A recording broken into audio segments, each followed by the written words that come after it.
समप्रभ निर्विघ्नं कुरु मे देव सर्वकार्येषु सर्वदा सरस्वती नमस्तुभ्यं वरदे कामरूपिणि विद्यारम्भ करिष्यामि सिद्धिर्भवतु मे सदा कस्तूरीतिलकं ललाटपटले वक्षस्थले कौस्तुभं नासाग्रे वरमौक्तिकं करतले वेणुकरे कङ्कणं सर्वाङ्गे हरिचन्दनं सुललितं कण्ठे च मुक्तावली गोपश्रीपरिवेष्टितो विजयते गोपालचूडामणि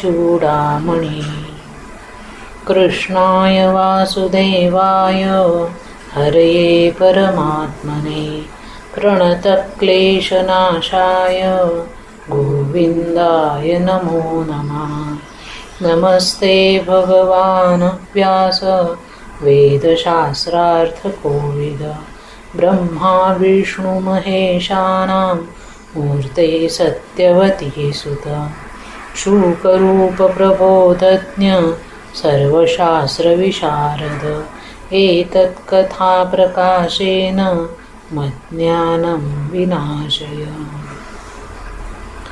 अलङ्कापुरी पुण्यभूमि पवित्र तिथेनान्दतो ज्ञानराजा सुपात्र तया आठविता महापुण्यराशी नमस्कार माझा सद्गुरु श्री ज्ञानेश्वरासी गोपाल कृष्ण भगवान की जय श्री ज्ञानेश्वर महाराज की परमगुरु संत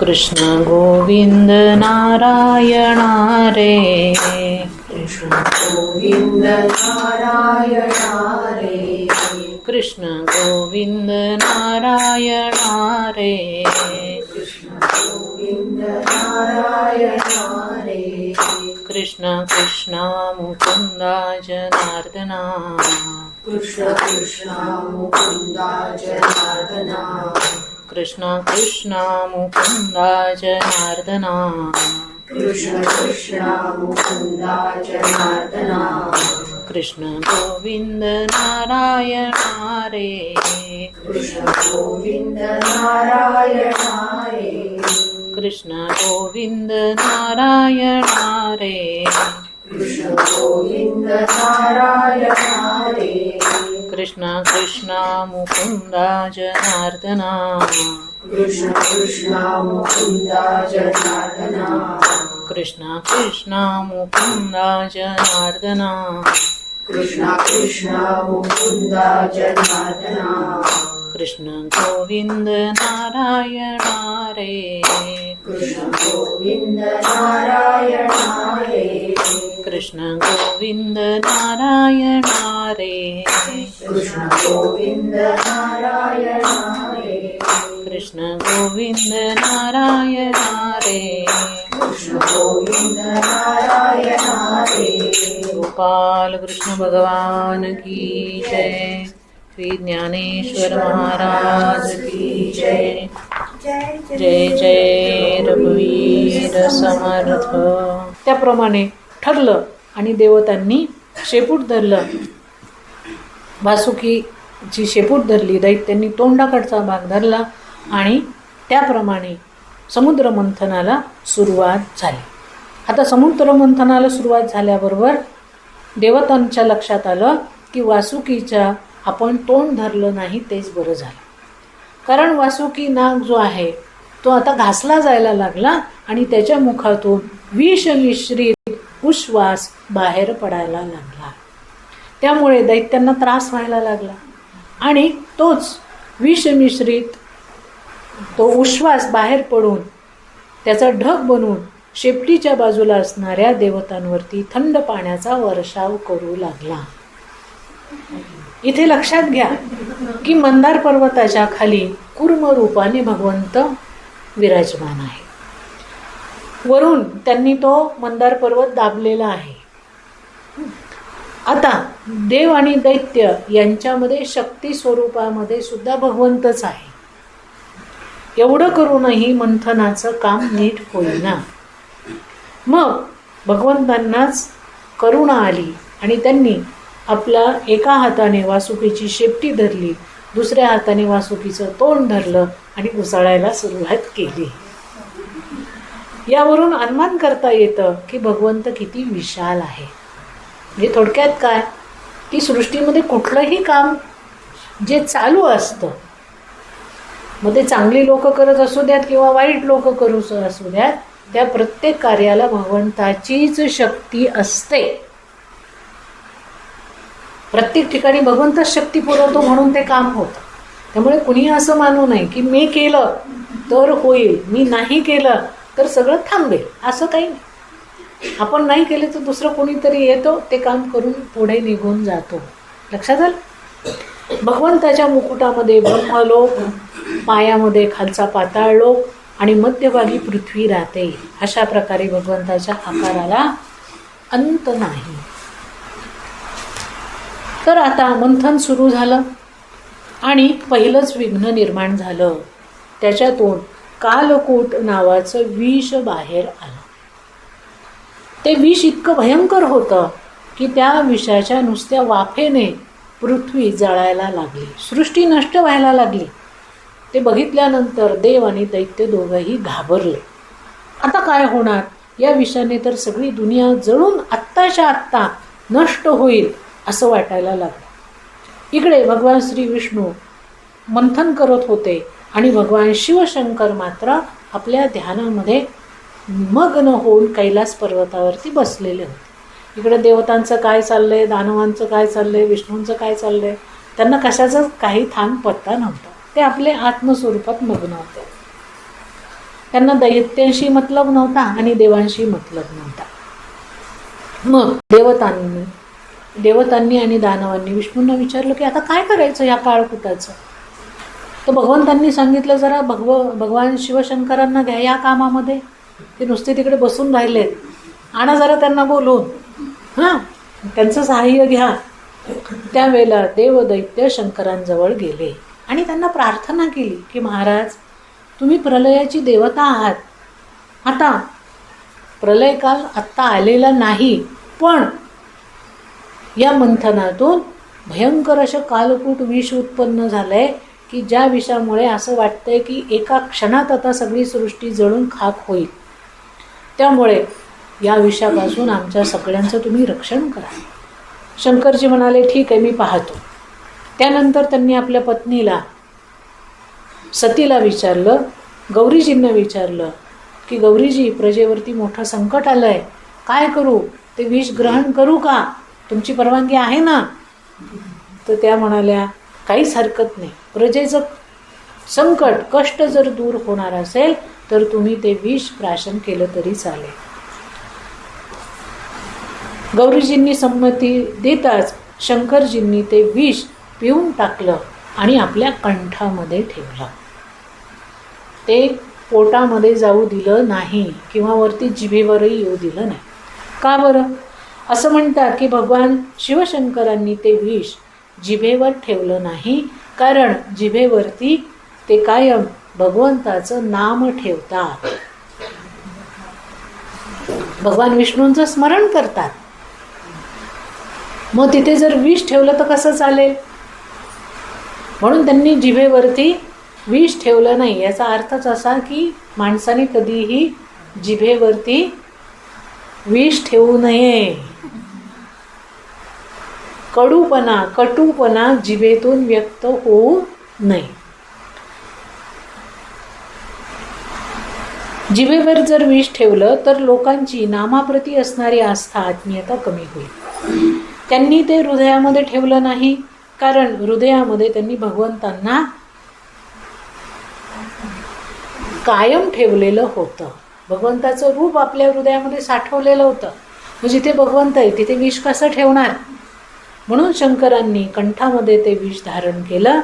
जेव्हा प्रलयाची वेळ येईल तेव्हा ते विष काढून प्रलय करता येईल असा त्यांनी विचार केला. शंकरांनी आपल्या कंठामध्ये ते जहर ठेवलं म्हणून त्यांचा कंठ निळा झाला. तेव्हापासून ते त्यांचं आभूषण झालं.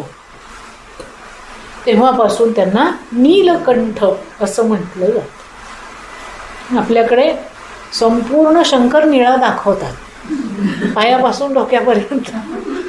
शंकर निळे नाहीत. कर्पूर गौरम करुणावतारम, कर्पुरासारखा त्यांचा वर्ण आहे, गोरे पान आहेत ते, फक्त कंठ त्यांचा निळा आहे. हो की नाही? ते टी व्हीवरच्या सिरियलमध्ये सुद्धा सगळ्या अंगाला निळा लावतात ते.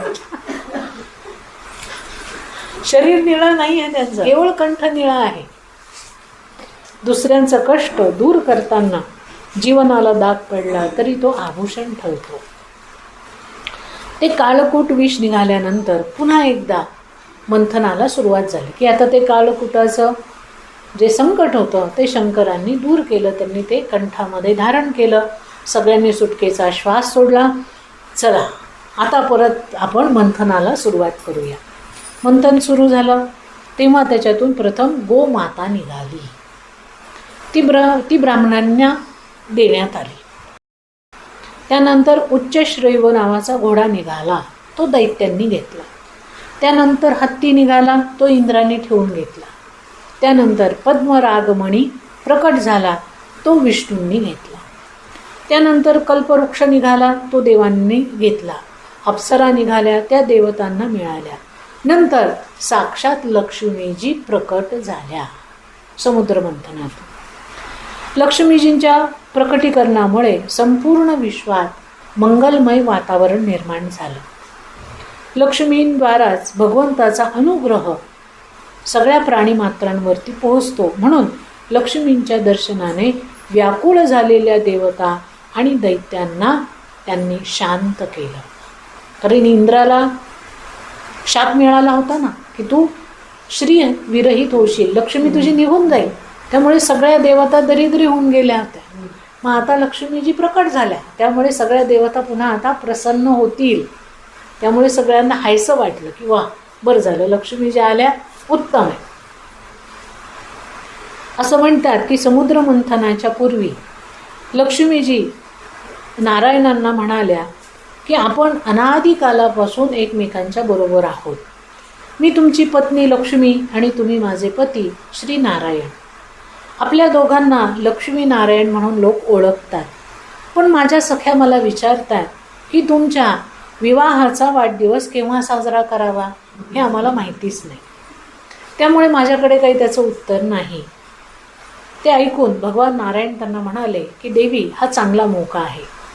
तुम्ही समुद्राला पिता बनवून त्यांच्या पुत्रीच्या रूपात प्रकट व्हा. आपण परत एकदा भेटू, विवाह करू आणि जे लोक आपल्या विवाहाला उपस्थित नव्हते ते आपला विवाह पाहतील आणि आपल्या विवाहाचा वाढदिवस साजरा करतील. तिथपर्यंत लोन गेलेलं आहे. लक्ष्मीने भगवंतांची आज्ञा मानली आणि ती समुद्रातून प्रकट झाली आणि स्वयंवराची लीला तिने करायला सुरुवात केली. सगळे लोक पंक्तीमध्ये बसले. लक्ष्मीजी म्हणाली की मी जो माझी इच्छा करत नाही त्याच्याशी मी विवाह करेन. तिने पण ठेवला की जो माझी स्वतः इच्छा करत नाही, जो लक्ष्मीची इच्छा करत नाही त्याच्याशीच मी विवाह करणार. आणि इथे तर मात्र सगळेच रांगेमध्ये बसले. सगळ्या देवता रांगेत बसल्यात, दैत्य रांगेमध्ये बसलेत की न जाणून चुकून लक्ष्मीने आपल्या गळ्यामध्ये माळ घातली तर मग काय मजाच मजा. कारण आज मला पाहणारा, प्रेम करणारा मला प्राप्त केल्यावर माझ्यावर उद्या प्रेम करणार नाही असं लक्ष्मीजींनी सांगितलं. की ज्याला माझ्याशी लग्न करण्याची इच्छा नाही ना अशाशीच मी लग्न करेल. जो माझ्यावर आत्ता प्रेम करतोय तो आत्ता प्रेम करेल, लग्न झाल्यानंतर दुर्लक्ष करेल.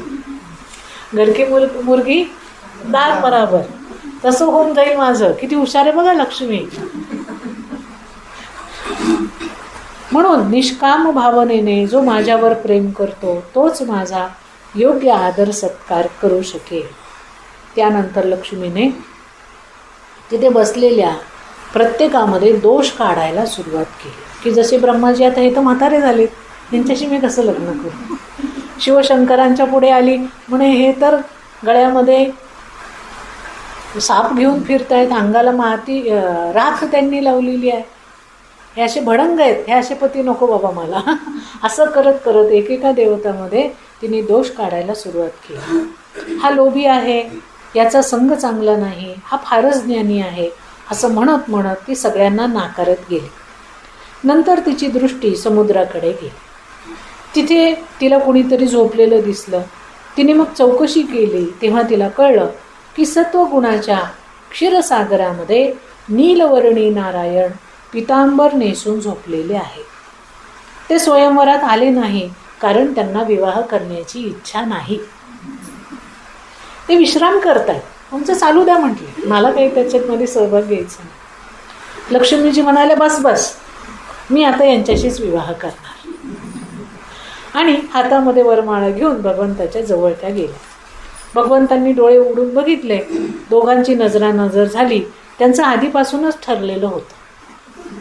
त्याप्रमाणे लक्ष्मीने भगवंताच्या गळ्यामध्ये वरमाळा घातली. भगवंतांनी त्यांना आपल्या वक्षस्थलावर स्थान दिलं आणि सगळे पाहतच राहिले. लक्ष्मीजी प्रकट झाल्या. लक्ष्मीजींचा विवाह झाला. त्यानंतर धन्वंतरी प्रकट झाले. हे धन्वंतरी वैद्य रूपातले एक रत्नच आहेत. त्यांच्या मुखामध्ये आयुर्वेद आहे आणि त्यांच्या हातामध्ये अमृत कलश आहे. धन्वंतरीच्या हातामध्ये अमृत कलश पाहिल्याबरोबर राक्षसांनी त्यांच्यावर झडप मारली आणि तो कलश हिसकावून घेतला आणि राक्षस पळत सुटले. एकमेकांमध्ये भांडायला लागले. ते पाहून देवता निराश झाल्या. देवता, राक्षस पुढे पळतायत, देवता मागे पळतायत. देवता म्हणतायत, थांबा, आपण त्या कलशातलं अमृत दोघं मिळून वाटून घ्यायचं आहे. दैत्य म्हणतायत, राक्षस म्हणतायत, आता काही वाटणी बिटणी होणार नाही, आता विसरा, आता हे सगळं आमचंच आहे असं म्हणतायत. आणि दैत्यांमध्ये सुद्धा भांडणं सुरू झाली. एक जण म्हणतो मला अमृत आधी पाहिजे, दुसरा म्हणतो नाही नाही आधी माझा अधिकार आहे. असं सगळी भांडणं त्यांच्यामध्ये सुरू झाली. इतक्यात त्यावेळेला भगवान श्री विष्णूंनी मोहिनीचं रूप धारण केलं आणि तिचं रूप सौंदर्य पाहून सगळ्या देवता आणि दैत्य मुग्ध झाले. विसरून गेले की आपण का भांडतोय. बघतच राहिले, काय सुंदर युवती आहे, आजपर्यंत अशी लावण्यवती पाहिली नाही. तीनही लोकांमध्ये, पृथ्वीवरती नाही, पाताळात नाही, स्वर्गात नाही, कुठंच नाही. सगळ्या अप्सरा हिच्यामध्ये, हिच्या पुढे अगदी फिक्या, इतकी ती सुंदर आहे. दैत्य तिच्या जवळ गेले आणि तिला म्हणाले, देवीजी, आम्ही अमृताकरता आपापसामध्ये लढतो आहोत, तर तुम्हीच आता न्याय करा बरं. आमच्यातला भांडण तंटा मिटवा. तुम्ही जो निर्णय द्याल तो आम्हाला मान्य असेल.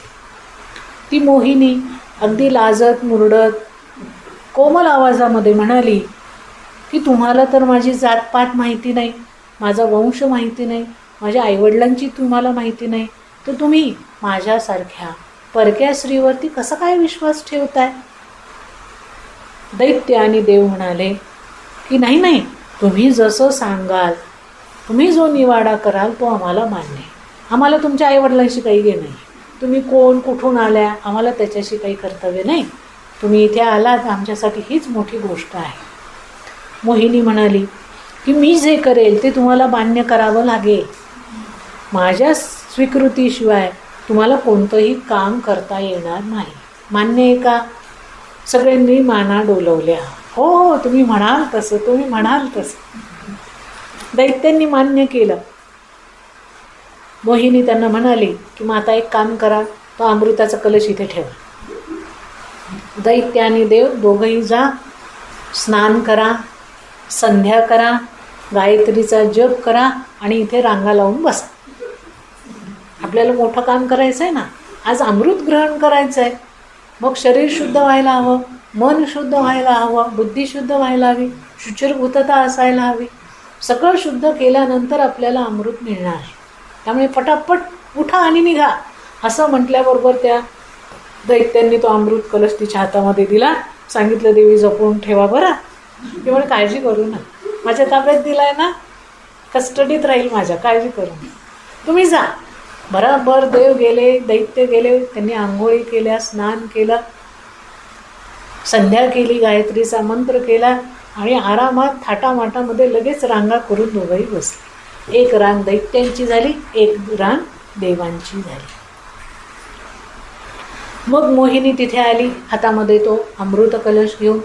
परत एकदा तिने विचारलं की मी जे सांगेल, मी जे करेल ते तुम्हाला सगळ्यांना मान्य आहे ना? नाही तर हा तुमचा अमृत कलश घ्या आणि तुम्ही तुमचं बघा, मला काही सांगू नका. तर सगळ्यांनी एका सुरात सांगितलं, नाही नाही, तुम्ही जे म्हणाल ते आम्हाला मान्य आहे. म्हणे नक्की नक्की.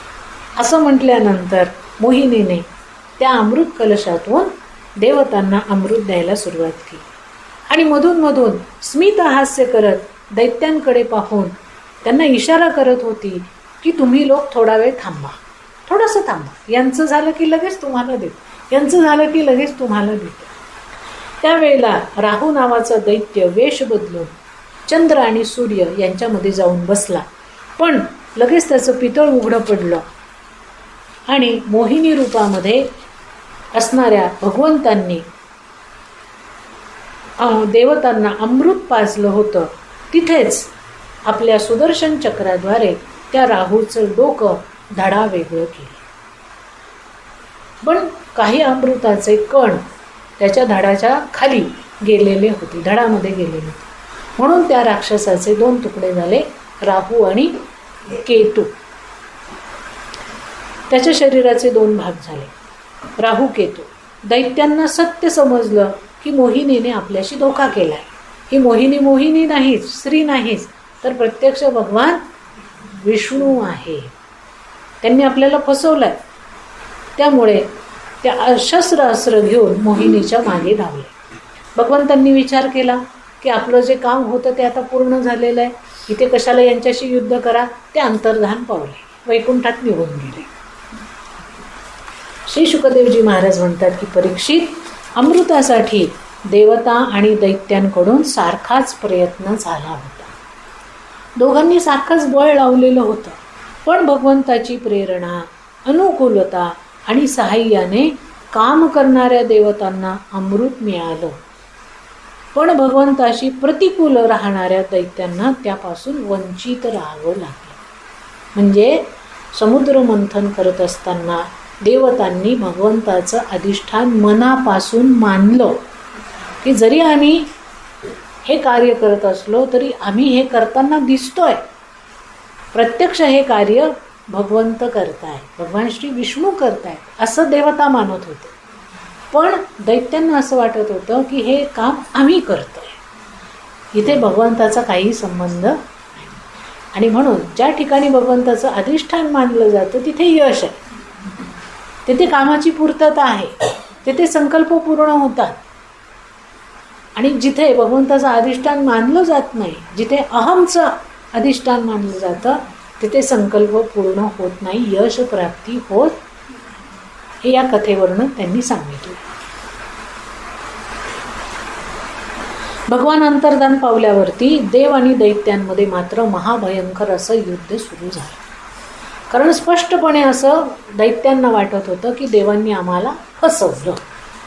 पण मूळ गोष्ट जी आहे ती अधिष्ठानाची, ही कोणी लक्षात घेत. आणि घमासान युद्ध त्यामध्ये झालं आणि त्यात इतकं भीषण युद्ध झालं की नुकतंच अमृत पिलेले देवसुद्धा त्याच्यामध्ये मारले गेले. बघा बरं, इथे प्रश्न उपस्थित होतो की अमृत पिलेले देव कसे मारले गेले. त्याला कारण असं आहे की ते अमृत प्रतिबद्ध झालं, म्हणजे त्याच्यामध्ये जी क्रियाशीलता होती अमरत्वाची ती थांबली. का? कारण देवतांकडून अमृत प्राप्त करण्याकरता बेईमानी झाली आणि दैत्यांना त्यांचा हिस्सा मिळाला नाही. खरं तर देव आणि दैत्य दोघांनी मिळून अमृत काढलं होतं, दोघांनाही सारखं सारखं मिळणं अपेक्षित होतं. पण देवांनी काय केलं की भगवंताचा आधार घेतला आणि ते अमृत प्राशन केलं. दैत्यांना अमृत मिळालं नाही, मग तिथे बेईमानी केली आणि बेईमानी केल्यामुळे जे फळ अमृताचं मिळायला हवं होतं देवांना ते मात्र मिळालं नाही. देवता पण मारले गेले. मग देवता घाबरल्या की अरे मग उपयोग काय, आपण तर अमृत पिऊन आपल्याला वाटलं होतं ओके डन, आता काहीच होणार नाही आपल्याला, आपण मरणार नाही. पण इथे तर उलटच झालंय. मग त्या परत भगवंतांना शरण गेल्या, भगवान श्री विष्णूंना शरण गेल्या आणि भगवंत देवतांसाठी पुन्हा प्रकट झाले. भगवंतांनी विचार केला की मी जर दानवांना अमृत पाजलं तर ते सापाला दूध पाजण्यासारखं विषवर्धक आहे. दैत्यांना जर आपण अमृत पाजलं तर दैत्य आणखीन मुजोर होतील, आणखीन अत्याचार करतील, अन्याय करतील, अधर्माने सगळं राज्य चालवतील. त्यामुळे कुठल्याही परिस्थितीमध्ये दैत्यांना अमृत पाजणं बरोबर नाही. म्हणून जेव्हा भगवान देवतांच्या साह्यासाठी तिथे प्रकट झाले त्यावेळेला त्यांनी अमृताकडे बघितलं आणि ते अमृत क्रियाशील झालं. म्हणजे त्या अमृतामध्ये असणारी अमरत्वाची शक्ती जागृत झाली. भगवंतांनी आपल्या चक्राने अनेक राक्षसांना मारलं, इंद्राने वज्राने मारलं. ज्या असुरांना मारणं कठीण होतं त्यावेळेला आकाशवाणी झाली आणि त्या असुरांना कशा पद्धतीने मारायला हवं ते सांगण्यात आलं. आता बली आणि इंद्र हे त्या युद्धामध्ये एकमेकांच्या समोर आले. इंद्र बलीला म्हणाला की माझ्यासमोर येऊन तुझा पराक्रम दाखव. बली इंद्राला म्हणाला की इंद्रा, जय आणि पराजय तर जीवनाचे नियम आहेत, जीवनात येतात आणि जातात, तू तुझं बल प्रकट कर. त्याबरोबर बली आणि इंद्र यांच्यामध्ये युद्ध झालं.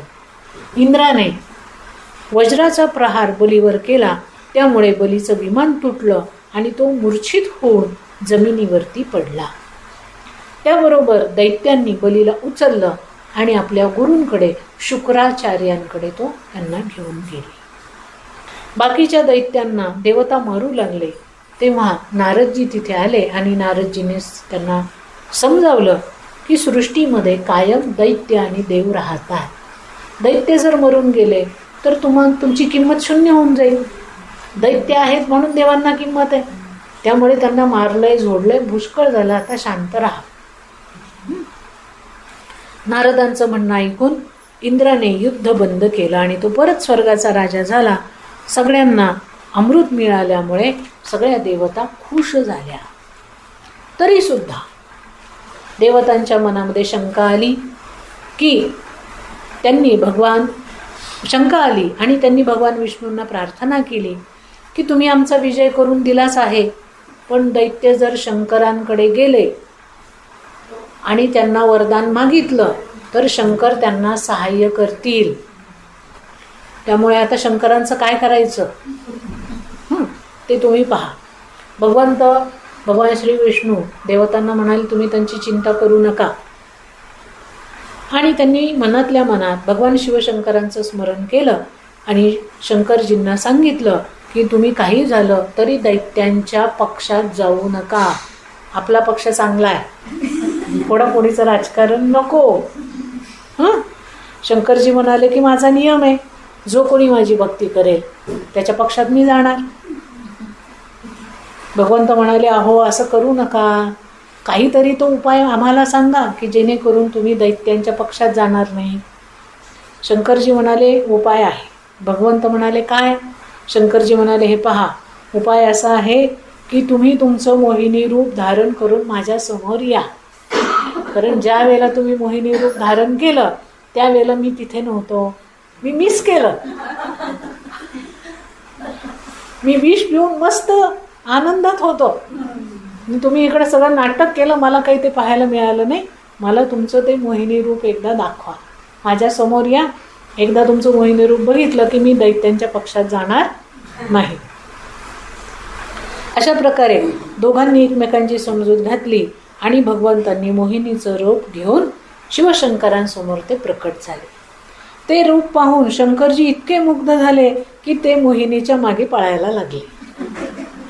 ते दृश्य पाहून दैत्यांच्या मनामध्ये आलं की हे शंकर आपल्यासाठी देवतांशी काय लढणार, काय युद्ध करणार, हे तर विष्णूंसमोर आत्ताच पराजित झालेले आहेत. दैत्यांनी स्वतःच शंकरांजवळ जाण्याचा जो विचार होता तो सोडून दिला की नकोच यांच्याजवळ जायला, हे काय करणार, हेच येता मोहिनीच्या मागे धावतायत, काही उपयोग नाही यांचा, द्या सोडून. इकडे बलीचं मृत शरीर दैत्यगुरु शुक्राचार्यांकडे नेल्यानंतर त्यांनी आपल्या संजीवनी विद्येच्या माध्यमातून त्यांना जिवंत केलं, त्यांना स्वस्थ केलं. आणि नंतर या बलींना, राजा बलीला शुक्राचार्यांनी ब्राह्मणांची सेवा करायला सांगितली, छोटे छोटे यज्ञयाग करायला सांगितले की या छोट्या छोट्या क्रिया करत करत करत तुम्ही तुमची शक्ती वाढवा. कुठलंही कर्म शक्तिहीन नसतं. साधी देवाची पूजा अर्चा जरी आपण रोज मनोभावे केली तरी शक्ती वाढत राहते. नामस्मरण केलं तरी शक्ती वाढत राहते. साधू संतांचा संग केला तरी शक्ती वाढते. आणि रोज अशा छोट्या गोष्टी केल्या की माणूस शक्ती संपन्न होतो. तसं राजा बलीला त्यांनी सांगितलं. त्याप्रमाणे बलीने भृगु ऋषी आणि त्यांच्या वंशातल्या ब्राह्मणांची खूप सेवा केली. नंतर शुक्राचार्यांनी बलींकडून विश्वजित नावाचा यज्ञ करून घेतला. या यज्ञातून एक दिव्य रथ, शस्त्र, अस्त्र आदी गोष्टी राजा बलीला मिळाल्या. त्याने हे सगळं मिळाल्यानंतर देवतांवरती चढाई केली. त्याच्यामध्ये त्याचा विजय झाला. इंद्राचं राज्य परत हिरावलं गेलं.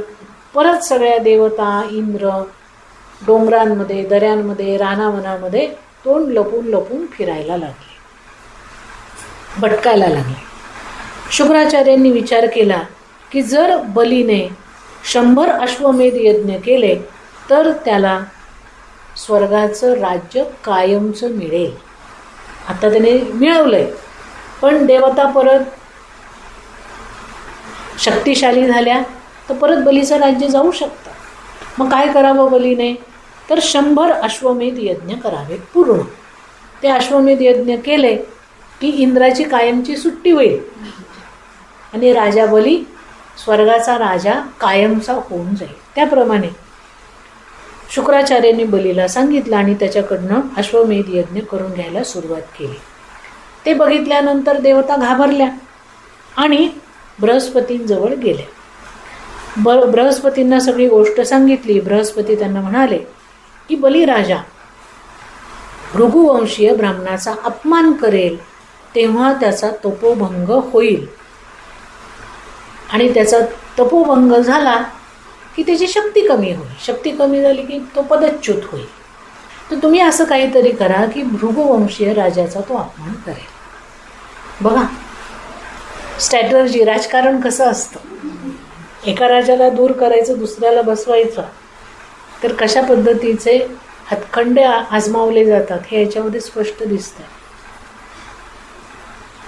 ही गोष्ट देवमाता आदितीला कळाली. ती उदास झाली. कश्यपजी तिच्या आश्रमात आल्यानंतर त्यांच्या लक्षात आलं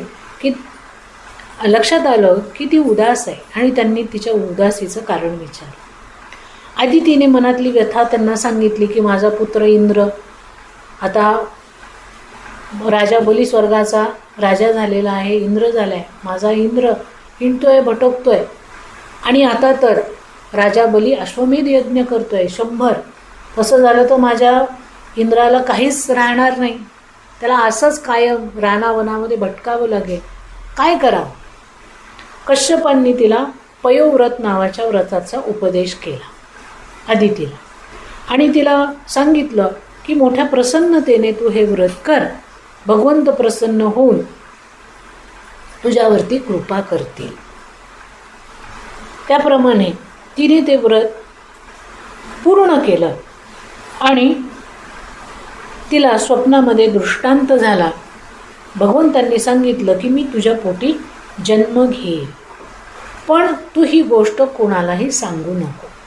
त्याप्रमाणे भगवंत वामन रूपाने भाद्रपद शुद्ध द्वितीयेला माध्यान्हकाली प्रकट झाले. चोहीकडे लख्ख प्रकाश पडला. तिचं हृदय आनंदाने भरून गेलं. कश्यपजीने भगवंताच्या चतुर्भुज रूपाचं दर्शन घेतलं. नंतर भगवंतांनी 7 वर्षाच्या बटूचं रूप धारण केले. जे आधी छोटे चतुर्भुज रूपामध्ये आले आणि नंतर एकदम 7 वर्षाचे बटू झाले. सुंदर लंगोटी त्यांनी धारण केली होती. मुखावरती दिव्य तेज झळकत होतं. तेव्हा त्यांच्यासाठी यज्ञोपवीत, छत्र, मेखला, दंड, कमंडलू, उपनयन संस्कारांची सगळी व्यवस्था सगळ्या देवतांनी केली. कारण सगळ्या देवतांना माहिती होतं की हे भगवान श्री विष्णू आपल्यासाठी अवतार धारण करून आलेले आहेत. बटू वामनाला जानवं दिलं गेलं. माता आदितीने त्यांना लंगोटी दिली. पृथ्वीने आसन दिलं. ब्रह्मदेवांनी कमंडलू दिला. सरस्वती मातेने जपमाळ दिली. कुबेराने भिक्षापात्र दिलं. वामनांनी सगळ्यांकडनं सगळं घेतलं. त्यानंतर त्रिकाल संध्या केली. बृहस्पतींनी वामनांना संदेश दिला की आजपासून माधुकरी मागायला जा. मंत्रोपदेशाबरोबरच ब्रह्मचार्याचा धर्मही त्यांना समजून सांगितला. बटू वामनांनी जगदंबा पार्वती मातेजवळ जाऊन ओम भवती भिक्षां देही म्हणून भिक्षा मागितली. पार्वती मातेने दिलेली भिक्षा वामनांनी आणली आणि आपल्या गुरूंच्या समोर ठेवली. गुरूंनी सांगितलं की अरे ही तर भिक्षा खूप लहान आहे, छोटीशी आहे, खूप थोडीशी आहे, याचं माझ्यात काही भागणार नाही. तू परत जा आणि आणखीन भिक्षा मागून आण. तेव्हा वामनाने त्यांना विचारलं की एखादा मोठ्या यजमानाचा पत्ता मला सांगा.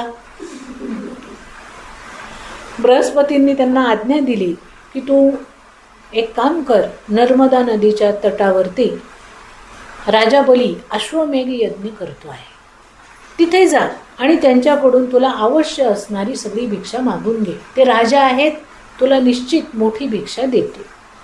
त्यानंतर भगवान वामन बलीच्या यज्ञ मंडपामध्ये आले. तिथे जेवढे लोक होते ते त्यांच्या सुंदर दर्शनाने मुग्ध होऊन गेले. ते इतके मधुर आणि प्रभावशाली होते की सम्राट बली यज्ञशालेतला अग्नी आणि तिथे असणारे ब्राह्मण बाहेर आले आणि त्यांनी सगळ्यांनी या बटूचं, वामनांचं स्वागत केलं. त्यांना यज्ञामध्ये येण्याची विनंती केली. बलीच्या प्रार्थनेमुळे वामन भगवान यज्ञशालेतल्या सिंहासनावरती जाऊन बसले. राजाच्या पत्नीने, राजा बली जो होता त्याची पत्नी होती, तिचं नाव होतं विंध्यावली आणि त्यांच्या मुलीचं नाव होतं रत्नमाला. रत्नमाला त्या बटूच्या सौंदर्याने प्रभावित होऊन विचार करायला लागली की ज्या मातेने या बटूला दूध पाजलं असेल ती माता किती भाग्यशाली आणि सुखी असेल. बटूचं रूप पाहून तिच्या मनात वात्सल्य भाव निर्माण झाला आणि त्याला दूध पाजण्याची इच्छा त्या रत्नावलीला, राजा बलीच्या मुलीला झाली. त्यानंतर वामनाचा पराक्रम पाहून तिच्या मनात वामनाची हत्या करण्याचीही इच्छा निर्माण झाली. हीच रत्नमाला की जिच्या मनामध्ये 2 मनोवृत्ती एकाच वेळेला निर्माण झाल्या. तीच रत्नमाला पुढील जन्मी पुतना बनून आली आणि तिने कन्हैयाला दूध पाजून मारण्याचा प्रयत्नही केला. स्वतःचा उद्धार करून घेतला. बलीने या वामनांचा मोठा सत्कार केला, त्यांची पाद्यपूजा केली. आपला यज्ञ सफल झाल्याची भावनाही त्याने मनापासून व्यक्त केली की तुम्ही इथे आलात, मला खूप धन्य वाटतंय. तुमच्या येण्याने माझा यज्ञ आता सफल होतो आहे, याच्यासारखी मोठी आनंदाची गोष्ट नाही, असं त्याने मनोभाव व्यक्त केला. आणि तुमची जी इच्छा असेल ते मागावं अशी विनंती केली. धन, सोनं, भूमी, ऐश्वर्य, कन्येशी विवाह, तुम्ही म्हणाल ती व्यवस्था मी करेल, असं राजा बलीने आश्वासन दिलं. वामनजी म्हणाले की बली, तू तुझ्या वडिलांसारखाच आणि आजोबांसारखाच उदार आहेस. तुझ्याकडून अशाच उदारतेची अपेक्षा आहे. तुझे पणजोबा हिरण्यकश्यपू तर इतके वीर होते की ते जेव्हा वैकुंठामध्ये आले विष्णूंना मारायला, त्यावेळेला विष्णू त्यांच्या भीतीने घाबरून त्या हिरण्यकश्यपूच्या हृदयामध्ये जाऊन बसले. त्यामुळे हिरण्यकश्यपूला विष्णू सापडलेच नाही आणि त्यांना शोधलं तेव्हा विष्णू मृत झाले असं समजून तो तिथून निघून गेला की माझ्या भीतीने ते बहुतेक गायब झाले, त्यांनी आपला जीव दिला असं त्यांना वाटलं आणि तो तिथून निघून गेला. तुझे आजोबा भक्त प्रल्हाद यांची भक्ती तर इतकी प्रबळ होती की भगवंतांना त्यांच्यासाठी खांब चिरून प्रकट व्हावं लागलं. आणि तुझ्या वडिलांनी विरोचनाने तर विरोचनाकडे मात्र देवताच ब्राह्मण वेशामध्ये येऊन त्यांच्याकडनं त्यांनी भिक्षा मागली. अशा या वंशामध्ये तुझा जन्म झाला आहे की तुझे आजोबा, पणजोबा, वडील हे अत्यंत अद्भुत अलौकिक स्वरूपाचं व्यक्तिमत्व असणारी लोक आहेत आणि अशा वंशामध्ये तुझा जन्म झाला आहे. राजा बलीने विचार केला की हा बटू तर दिसता छोटासा दिसतो, 8 वर्षांचा तर आहे आणि याला माझ्या सगळ्या पितरांची माहिती आहे. बली त्यांना म्हणाला की महाराज, आपण माझ्या पितरांना पाहिलं आहे का? वामन म्हणाला, नाही, मी तर 7-8 वर्षांचाच बालक आहे, मी त्यांना कसं पाहिल? मी माझ्या वाडवडिलांकडून तुमच्या वाडवडिलांची कथा ऐकलेली आहे. राजा, तू पण काही कमी नाहीस. तुझ्यामध्ये तुझ्या पणजोबा हिरण्यकश्यपूच्या अंगचे गुण, बल, वीरता, शक्ती ही वास करते आहे. तुझे आजोबा प्रल्हाद त्यांच्यासारखीच तुझी भक्ती आहे आणि तुझ्या वडिलांसारखा दातृत्वाचा भाव तुझ्यामध्ये आहे. अशा प्रकारे 3ही पितरांचे गुण एक साथ तुझ्यामध्ये आहे. तू मोठा भाग्यशाली आहेस. बघा, आता वामनांना त्यांच्याकडे मागायचं आहे ना, मागायच्या आधी केवढी खुशामत करावी लागते माणसाला. भगवंतांना सुद्धा ही स्ट्रॅटर्जी माहिती आहे की आधी खुशामत करा आणि मग सगळं मागून घ्या.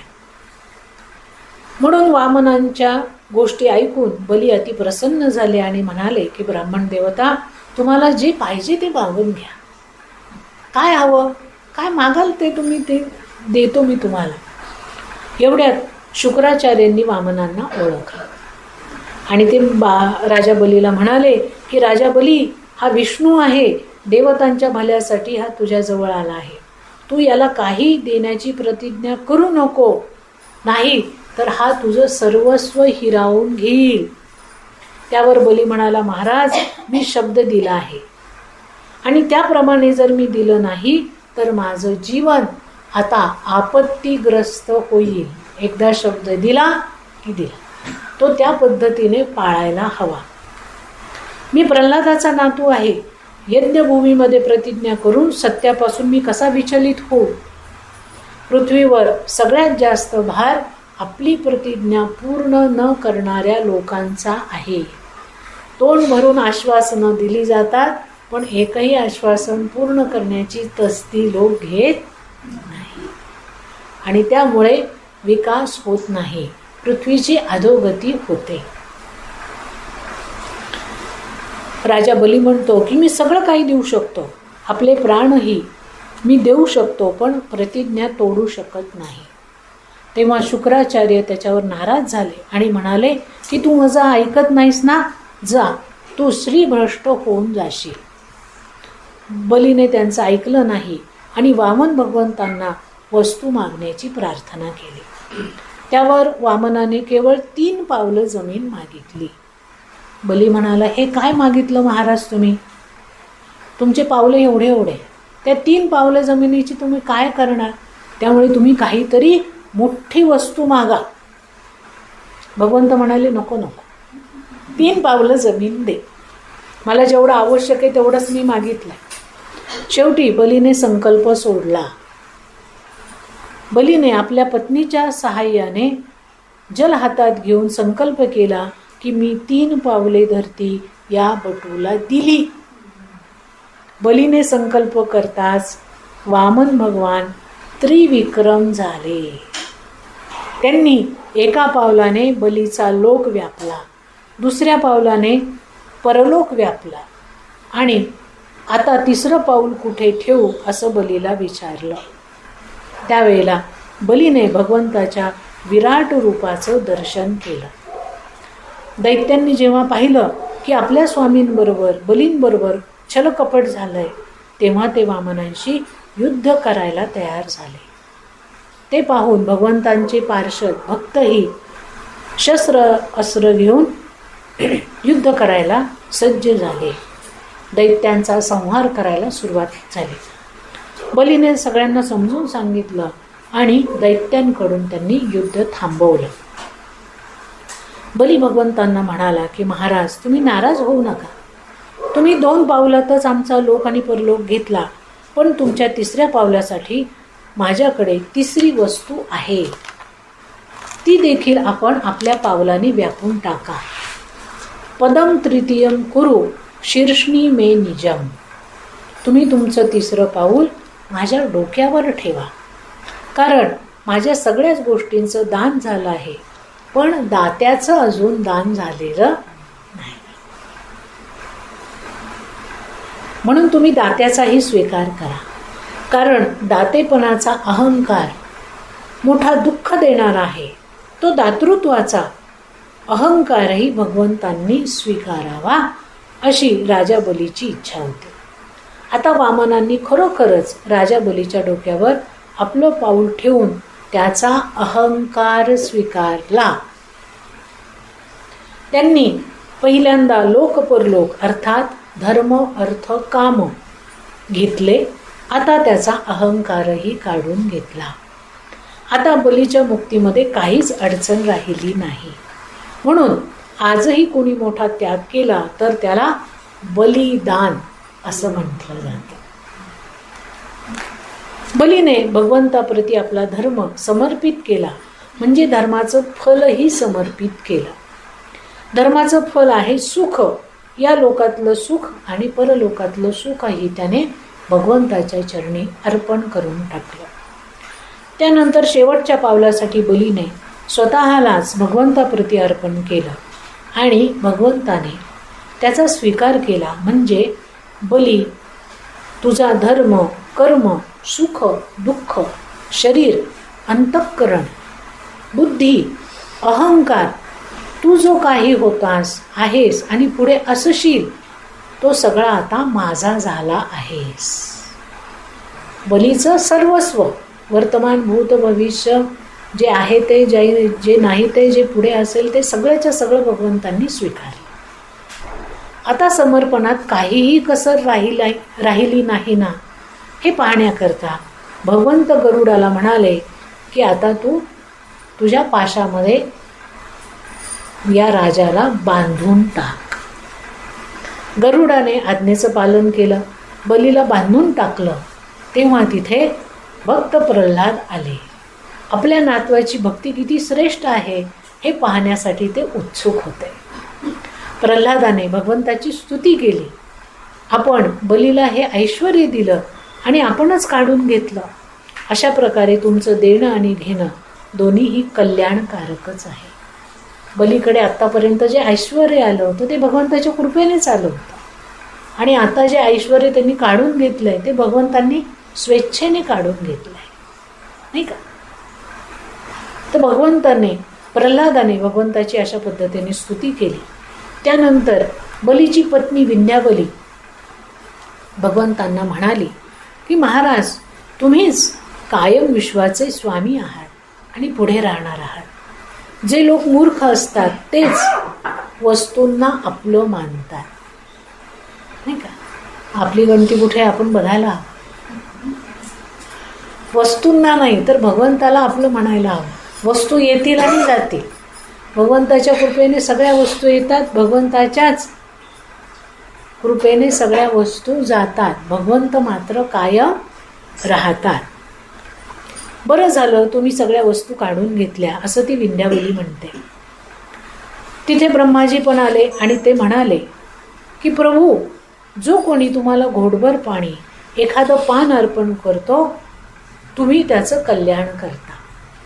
बलीने तर तुम्हाला त्रिलोकाचं दान दिलं आहे. आपण त्याच्या अहंकाराचाही आता स्वीकार केलाय, तरीही तुम्ही त्याला बंधनात ठेवणार का? जर तुम्ही तसं केलं तर तुमच्या भक्तीचा संप्रदाय लुप्त होऊन जाईल. त्यावरती भगवंत म्हणाले की ब्रह्माजी, ज्याच्यावरती मी अनुग्रह करतो त्याचं सगळं काही घेतो, काहीच सोडत नाही. ज्याने माणूस संपत्तीच्या नादाने अहंकाराने मतलबी बनून माझा आणि अन्य कोणाचा तिरस्कार करणार नाही, अशा सगळ्या वस्तू मी भक्ताच्या काढून घेतो.